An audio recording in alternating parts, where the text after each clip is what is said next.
So this is going to be a 7 random questions tag. Juicy Star of Miss Blair posted a tag, which were 17 random questions that people asked her on Twitter, and she tagged everyone to do it. And she tagged specific people, but then she put, I also tag all of you, and she wanted people to do this tag as a video response to the video she did on her other vlog channel, which is Other Juicy Star 07. So, question number 1. How did you get your YouTube username? How I got that name. Bath & Body Works used to make a lotion that was called Pearberry. It was all one word. It was P-E-A-R and then B-E-R-R-Y. It was one of my all-time favorite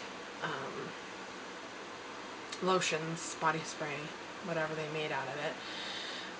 It was my favorite there. And when I was making up an email account, I wanted Pearberry, and it was taken, of course. So I finally came up with Pearberries 101. But it's Pearberriezz 101. I tried it so many different ways, but they were all taken. And this one just stuck. I've had it since 2003. Number 2. If you could change your name to anything, what would it be and why? I don't think I'd change it. I know that if I have a daughter someday, I would love for her name to be Rebecca. It's also from the Bible.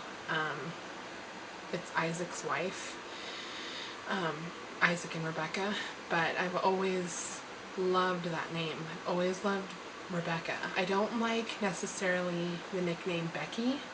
It's not one of my faves. There are a few little girls at my work and their names are Rebecca, but people call them Becky, and I've never liked that. I do, however, like Becca, but I've always loved the name Rebecca, and I'm not saying I would change my name to that. I'm guessing if I could, or if I wanted to, that would probably what I would change it to. I've just always just had a thing for that name. But I know that if I have a daughter someday, hopefully my husband and I can, if I have a husband, can come to an agreement with that name, because I always thought that there are so many few girl names I would pick, but I have a whole range of boy names I would pick, and so I always thought if my husband would at least let me pick the name Rebecca for a girl, I'd let him name the boy. That's what I always came up with, but I'd give him the list of names. I don't know, we'll see how it goes. Question number 3. If you could go back in time and give your younger self advice, what would it be and why? Blair came up with a really good answer for her, so you should go watch her video. Sticks and stones can break your bones, but words can never hurt you. That kind of a thing. Words always hurt me when I was younger, so I always hated that line when I was younger. People always said that. I'm not trying to take what Blair's saying, so there's a lot of advice I would have given myself, because there's other people who have it rough more than other people, and in comparison to some other people I know, I had a really hard time growing up, probably just because of my weight. I've always, from what I can see, I've always been heavy, and so it was always really hard growing up with the teasing, and I hate thinking about that time of my life when I was younger.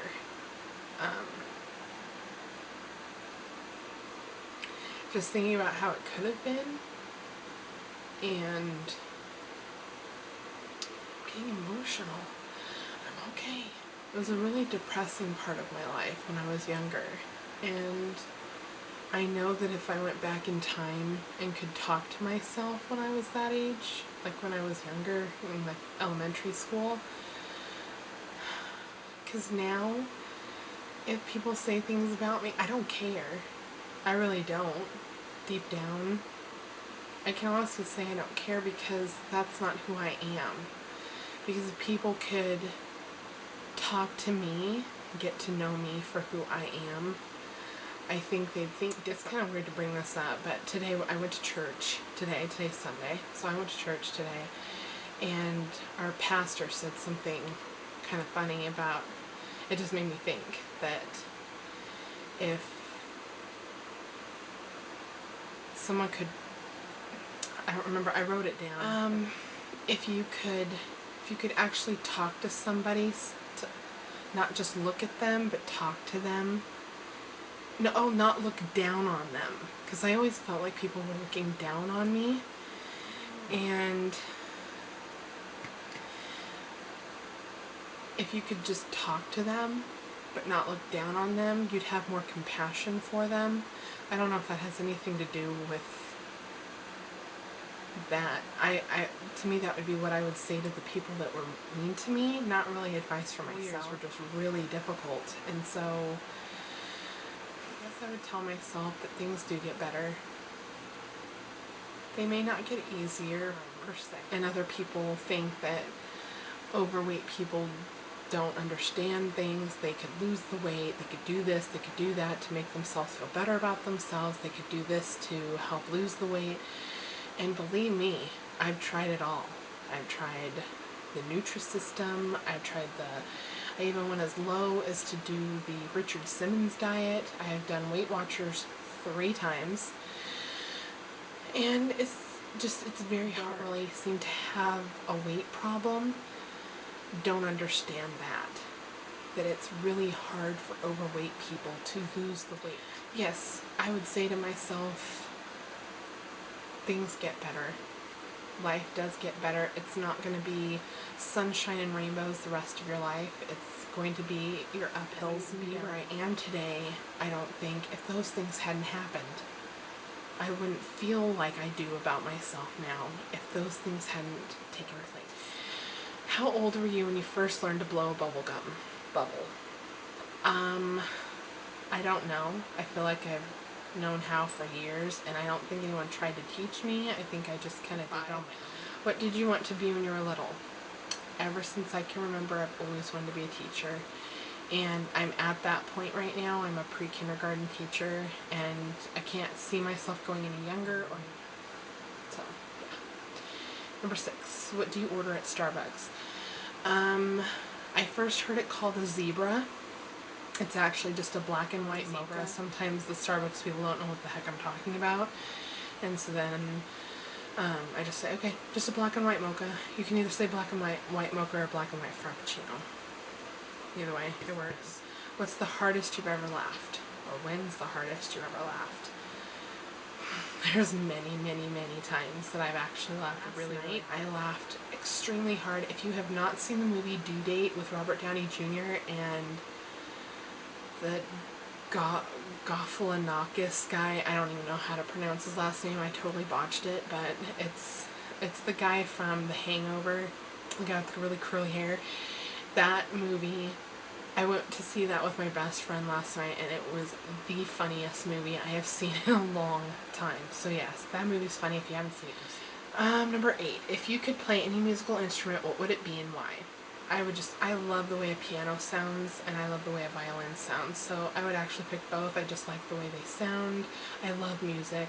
Music's one of my all-time favorite things, so. Number 9, what's your favorite thing to do when you're upset? Sometimes I throw things. I know that's not necessarily a good thing, but I usually do it when I'm in my room, so I'll just throw like a pillow or something. I listen to angry music. That's what I call it. I play a video game or I read. The reading gets my mind off things, so. Number 10, what's your favorite movie? That's really difficult. I have a few. I'll just name a couple. Zombieland is one of my faves right now. Pride and Prejudice, the 1995 version with Steve Martin. Twilight, the Twilight Saga, yeah. Twilight, New Moon Eclipse, and then It Will Be Breaking Dawn. I like a whole wide range of things. I like all the Saw movies. hopefully I'll be seeing that this coming week with my boyfriend. I really want to see Saw 3D. I'm kind of excited. So yes, those are some of my favorite movies. Number 11, what's one food you cannot live without? Pasta and rice. I like all pasta kind of stuff. My mom thinks that I should be Italian. I love lasagna, manicotti, spaghetti, ravioli, anything with noodles. They're just good. Rice. I love rice. Like rice pilaf, the rice-a-roni, just white rice, plain white rice. Love it. Just fried rice. What's your favorite dessert? I really miss BJ's Brewery in Southern California. I don't know if there are any, but they have the best dessert in my opinion. It's called a pizookie. Sorry if I make you hungry by explaining what a pizookie is. Some of you may not know. It's a fresh baked cookie out of the oven, so piping hot, in a little pan, it's like a pan cookie sort of. It's kind of flat, but it's piping hot. They put big hunkin' scoop of ice cream. I think you can pick vanilla or chocolate ice cream to put on top, and then they put like whipped cream and hot fudge. And you can pick the different cookies. I think there's like peanut butter, chocolate chip. They might even have like oatmeal raisin, which they can leave the raisin out for me. I like just plain oatmeal cookies.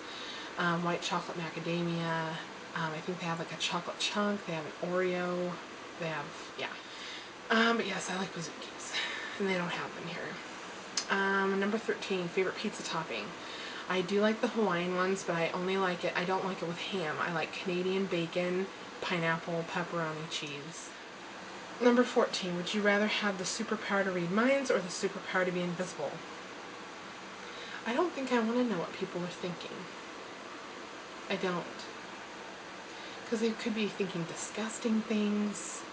They could be thinking about murdering somebody. They could be